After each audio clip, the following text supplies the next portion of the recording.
আর এখন চলে এসেছি আমাদের হুগলি সেতু টোল প্লাজার কাছে।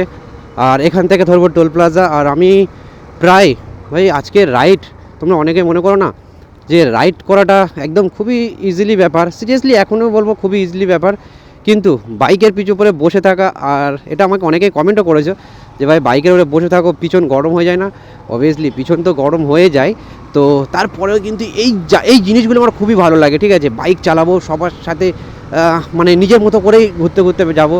আর এখন যেহেতু আমি এসে গেছি হুগলি সেতু, সো এটা একটা আমার অ্যাকচুয়ালি, আমি যতবার আসি এটাই বলে থাকি যে এটা আমার একটা সময় অনেক স্বপ্ন ছিল। যখন আমি এর উপর থেকে বাসে করে যেতাম কিংবা কোনো কারণ যদি আমি ট্যাক্সিতে যেতাম, সো তখন শুধু আমি একটাই কথা ভাবতাম যে কবে আমি এর ওপর থেকে আমি আমার বাইকটাকে নিয়ে যাব, মানে আমি বাইক কিনবো, বাইকটাকে এর ওপর থেকে নিয়ে যাব। সো এটা অ্যাকচুয়ালি প্রচুর আমার কাছে পাওয়া। আর নিচেই আছে হুগলি সেতু নদী,